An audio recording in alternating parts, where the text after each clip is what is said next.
Setahun lebih dilaporkan ke Polda Metro Jaya atas kasus pencemaran nama baik. Akhirnya kemarin Rabu 10 Juni 2020, penyanyi dangdut Lia Ladista penuhi panggilan polisi. Sempat mangkir atas panggilan polisi pada bulan Maret lalu. Apa yang membuat Lia Ladista akhirnya memantapkan hati dan melangkahkan kaki menuju kantor polisi? Gandeng sejumlah pengacara, benarkah Lia alami sejumlah kerugian pasca namanya diseret dalam kasus pencemaran nama baik?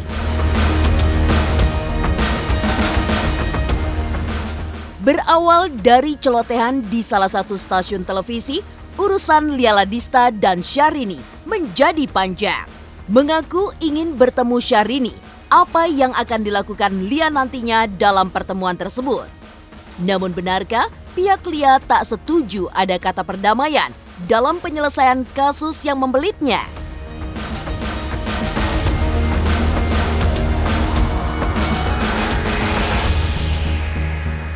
Namanya diseret ke masalah hukum. Benarkah Lia Ladista merasa dijebak oleh teman dekat yang kala itu melontarkan pertanyaan padanya? Dan seperti apa kronologi peristiwa yang membuat Lia harus berhadapan dengan pihak berwajib? Pemirsa, bersama Intens Investigasi, kami hadirkan kabar terkini, terpercaya, dan teraktual. Tetapi sebelumnya, jangan lupa untuk like, subscribe, dan juga share channel YouTube ini.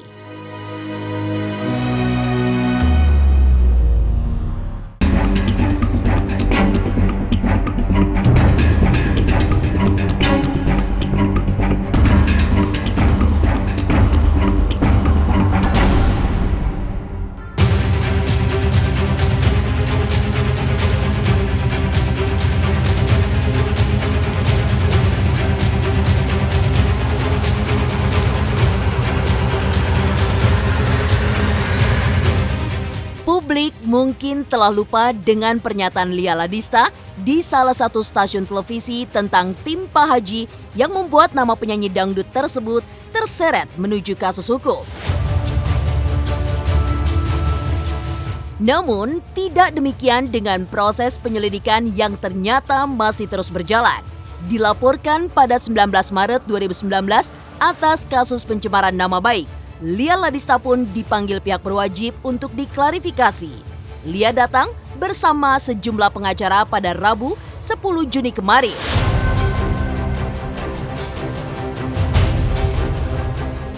Hari ini memang jadwal pemanggilan, ini adalah pemanggilan yang kedua karena memang sejak pemanggilan pertama itu yang bersangkutan tidak bisa hadir dengan alasan bahwa memang pandemi COVID-19. Jadwal hari ini adalah pemanggilan yang kedua untuk saudari LL yang dipersangkakan pencemaran nama baik di salah satu akunnya, dan juga pada saat ada kegiatan di salah satu swasta yang ada ya, kemudian dilaporkan. Sudah ada 6 saksi yang kita lakukan pemeriksaan. Mudah-mudahan dan memang sudah disampaikan oleh si LL sendiri bahwa akan hadir hari ini bersama pengacaranya. Hari ini kita dipanggil klarifikasi ya terhadap pemanggilan kedua. Seperti itu. Ada yang dibawa bang di berkas-berkas? Ada, tapi nantilah setelah kita diperiksa dulu ya, biar gamblang semuanya, biar enak ya. Siapanya ya harus siap lahir batin lah ya. Siap dengan jawaban-jawaban. Ini lagi. Nggak takut ya bahaya. Bahkan nggak melakukan kejahatan apa-apa. Di sini tidak ada bicara takut dan ini ya, kita bicara warga negara yang baik. Kasus pencemaran nama baik yang menyeret nama Lia Ladista memang berlangsung cukup lama. Sempat dikira sudah berakhir. Lia pun mengaku kaget kala dirinya kembali dihubungi untuk memenuhi panggilan polisi atas celotehannya di salah satu stasiun televisi. Mangkir pada panggilan pertama di bulan Maret lalu, apa yang membuat Lia Ladista memantapkan hati dan penuhi panggilan polisi yang kedua? Memang panggilan pertama sudah dipanggil, cuma berhubung karena COVID, ya akhirnya kita undur. Ya akhirnya hari inilah, Rabu tanggal 10 ini. Karena sebenarnya udah setahun yang lalu ya, udah lama gitu. Bukan ya kaget karena banyak banget wartawan yang tiba-tiba nelfon terus dari A dari B gitu. Jadi udahlah Lia redam dulu gitu, bukan nggak mau kasih keterangan, takutnya nanti salah ngomong lagi. Makanya ada Bang Leo, ada Bang Arnold, ada Bang Santro, ada Bang Linsen. Kita ini sebenarnya masalah apa yang terjadi, apa yang sampai Lia dijadikan terlapor kan ini, apa yang masalah apa sebenarnya? Apakah mendistribusikan? Enggak. Ya, undang-undang. Jadi yang mengupload segala macam enggak. Apakah sengaja mendatangkan wartawan untuk menyerang nama baik seseorang? Enggak. Gitu-gitu aja sih, simpel-simpel pertanyaannya sebenarnya, karena mereka udah mempelajari kali ya Bang ya. Ya. Jadi simpel-simpel yang ditanyain ke Lia, cuman ya dan tidak dan menjelaskan kronologisnya. Saya pribadi sih merasa agak sedikit didugikan dengan pemberitaan ini ya. Menurut Lia, bla bla. Jadi sebenarnya saya juga agak merasa dirugikan kalau harus minta maaf. Ya akan saya minta maaf, tapi kalau saya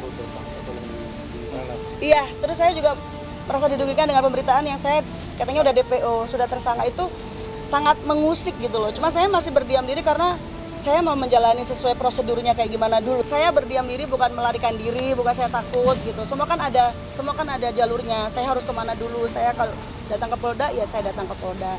Bukan berarti saya datang ini sebagai tersangka, saya sebagai saksi Ya. loh. Justru nanti sebagai warga negara yang sebagai baik. warga negara yang baik, saya datang dan saya nggak akan Panggilan, kemana-mana. iya. Saya tetap di Jakarta. Orang tahu semua alamat saya di mana gitu loh. Tapi ada jalurnya. Sempat mangkir di panggilan pertama, kini Lia mengaku ingin berjumpa sang pelapor kasusnya, yakni Syahrini. Apa yang akan dilakukan Lia dalam pertemuan tersebut? Pemirsa Intens Investigasi, jangan lupa untuk like, subscribe, dan juga share channel YouTube ini.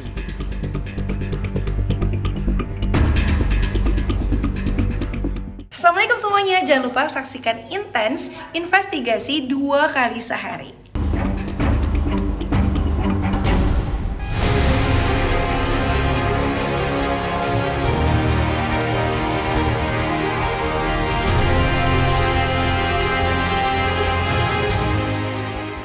Pemeriksaan Lia Ladista di Polda Metro Jaya sebagai saksi atas kasus pencemaran nama baik yang diduga dilakukan olehnya pada Syahrini tak berlangsung lama. Disuguhi sejumlah pertanyaan singkat, Lia mengaku tak kesulitan memberikan jawaban yang tepat. Pasca menjalani pemeriksaan tersebut, Lia mengaku ingin segera bertemu dengan sang pelapor, yakni Syahrini.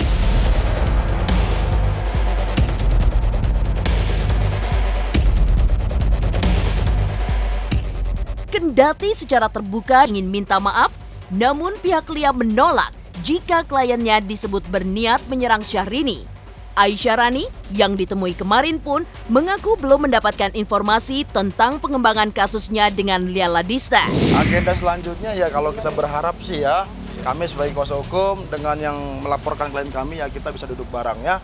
Kita duduk bareng, kami juga mengharapkan supaya pelapor juga membuka pintu ya kalau memang klien kami juga merasa mungkin ada sedikit, tapi saya jelaskan lagi, klien kami tidak pernah menyinggung seseorang. Saya cuma berstatement kalau memang ada kata-kata saya yang menyinggung, tapi saya tidak pernah menyebutkan nama atau siapapun. Tapi kalau memang ada yang sempat merasa tersinggung dengan kata-kata saya, ya saya akan meminta maaf. Saya bilang gitu aja, belum. Tapi kalau untuk meminta maaf sama seseorang yang langsung berhubungan langsung, belum. Tapi kalau memang ada yang sengaja, gara-gara kamu ngomong kayak gini nih, aku jadi gini-gini, kamu harus minta maaf ya. Saya dengan dengan senang hati akan minta maaf. Kalau kami sendiri sih ya oke-oke aja, kapanpun ya dari kami diminta untuk ketemu, ya kami siap. Kami siap, karena bagi kami ini sebenarnya bukan persoalan sebenarnya. Bukan persoalan, orang lain yang membuat soal. Gitu loh, jadi dia sendiri juga. Kita nggak dapat untung apa-apa. Hanya pertanyaan dia jawab, mungkin aja sedikit-sedikit aja orang menggiring seperti itu. Makanya saya tegaskan sekali lagi, klien saya Lia Tiga Serigala tidak pernah menyakitkan, menyudutkan, apalagi menyerang korban seseorang. Aku belum dengar sih, belum ada informasi apa-apa sama aku.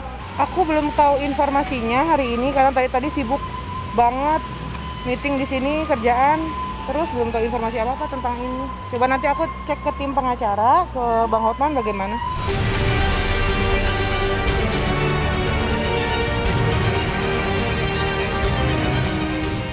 Pemirsa Intens Investigasi, Lia Ladista memang tak pernah menyangka jika dirinya akan dipanggil oleh polisi usai kasusnya dengan Syahrini sempat vakum selama kurang lebih setahun belakangan. Mangkir pada panggilan pertama hingga akhirnya hadir di Polda Metro Jaya pada Rabu 10 Juni kemarin, kuasa hukum Lia pun menolak kata damai. Menurutnya, maaf boleh terucapkan, namun kata damai hanya akan membuat kliennya menjadi orang yang bersalah. Kalau kita mau dikatakan berdamai seperti apa? Tapi kalau minta maaf, ini sudah disampaikan. Intinya kita kalau berdamai kan seakan-akan kita seperti salah.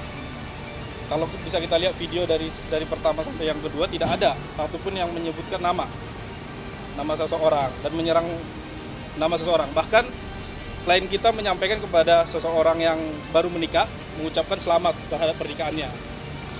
Apa kurangnya kan seperti itu?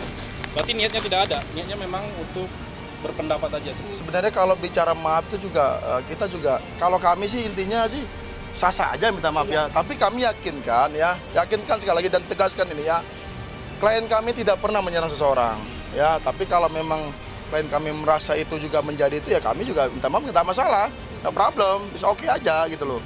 Tapi intinya dari keseluruhan ini adalah ya, lihat tiga serigala tidak pernah menyerang ataupun menyebutkan nama seseorang gitu loh, kurang lebih seperti itu. Mendistribusikan atau sengaja mengupload untuk mencari popularitas atau apapun.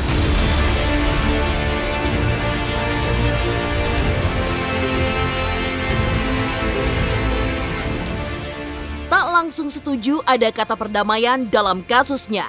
Benarkah Lia merasa dirinya dijebak oleh teman dekat? Pemirsa Intens Investigasi, jangan lupa untuk like, subscribe, dan juga share channel YouTube ini.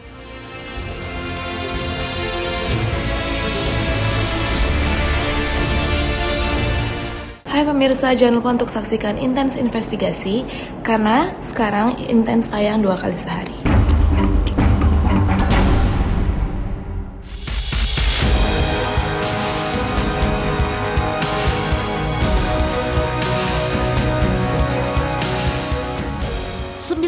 Maret 2019, manajer sekaligus adik kandung Syahrini, Aisyah Rani, mendatangi Polda Metro Jaya guna melaporkan penyanyi dangdut Lia Ladista. Usai pernyataannya di salah satu stasiun televisi, dianggap telah mencemarkan nama baik istri Reno Bara. Padahal menurut Lia, celotehan yang ia lontarkan saat itu hanyalah celotehan biasa dan tidak bermaksud menyinggung siapapun. Namun, siapa sangka celotehan Lia justru berujung kasus hukum. Lantas, seperti apa kronologis pencemaran nama baik yang membuat nama Lia terseret masalah hukum? Jadi terlapor ini kan menggiring opini seakan-akan Syahrini itu pernah menikah. Saya tahu kok, karena saya kenal dengan pengacaranya beliau. Saya tahu kok, saya begini. Nah, saya laporkan itu karena kita tidak merasa itu. Saat itu kan kita melihat gitu, kok ini sebut nama sembarangan sekali gitu bicara. Saya konsul sama Bang Hotman. Akhirnya, oh ini bisa dilaporkan. Ini udah mengandung unsur itu pencemaran nama baik. Akhirnya kita malam-malam ya, Mbak. Iya. Saat itu sama Mbak Beni juga. Akhirnya kita lapor gitu. PTSP ya? Iya, PTSP. Tanggal berapa ya waktu itu ya Mbak Beni? Tanggal 19 Maret 2019. Aku tuh nggak tahu ya kalau apa celotehku tuh bisa jadi viral kayak gini tuh aku nggak kaget, aku masih shock gitu loh. Jadi waktu itu kan lagi di mall ketemu sama salah satu media, ngomong-ngomong dan nanyain kan aku lagi ada masalah sama orang DPR gitu kan, terus belum dibayar, ngobrolin masalah itu, tiba-tiba nyambung lah ke yang lagi viral. Nah, aku nyeletuk aja gitu, aku nyeletuk di milik kubu mana nih, kubu ini atau ini, aku langsung sebenarnya kalau sebagai wanita pada umumnya ya pasti ya di kubunya yang korban, karena kan siapa sih yang mau di posisi dia gitu. Tapi karena aku waktu itu aduh udah biar nggak milih A milih B, aku bilang aku tim Pak Haji gitu. Yang bikin orang jadi kayak menghujat itu kayak kesannya emang kamu kenal gini-gini.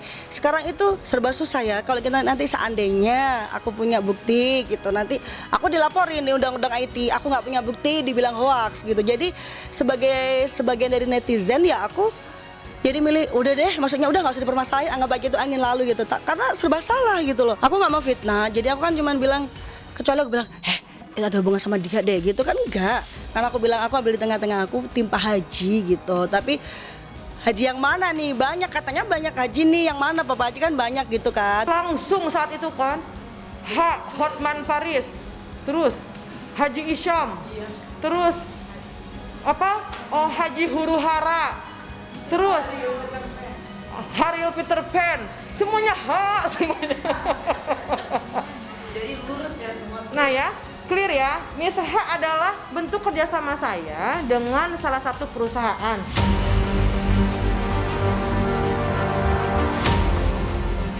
Pemirsa Intens Investigasi, penyesalan memang selalu datang terakhir. Kasus pencemaran nama baik yang dilaporkan Syahrini hingga menyeret nama Lia Ladista membuat sang penyanyi dangdut itu pun menyesal telah melontarkan pernyataan yang membuat dirinya harus berhadapan dengan pihak berwajib. Namun, benarkah Lia merasa dikhianati sang teman yang memberinya sebuah pertanyaan yang menjebak? Kita tuh nggak bisa sebebas mungkin mengutamakan pendapat, tapi kan kalau aku nggak ditanya juga aku nggak akan keluar jawaban gitu loh. Aku bukan tipe orang yang gembar-gembor pengen pansos sama artis yang lagi naik siapa aku pas enggak. Jadi aku mungkin kesalahanku menjawab pertanyaan itu karena aku ngerasa dekat sama yang bertanya kan, jadi aku pikir dia juga akan menyaring juga sih, maksudnya akan menyaring juga jawaban-jawaban dari aku karena udah kenal dekat gitu. Kalau kita lihat dari videonya, kembali lagi pertanyaannya itu sudah menggiring. Jadi sebenarnya Lia itu memberhentikan giringan itu, seperti itu. Logikanya seperti itu aja. Jadi kan misalnya kamu sudah Lia saya nggak tahu asas praduga tak bersalah, seperti itu. Kan ada yang seperti itu. Jadi harusnya ada stop ya, harusnya stop nggak nanya lagi, tapi masih diteruskan ya pertanyaannya. Jadi sebenarnya Lia itu pertanyaannya sudah mengarah dan dia sebenarnya memberhentikan seperti itu. Jadi tidak ada niat satupun.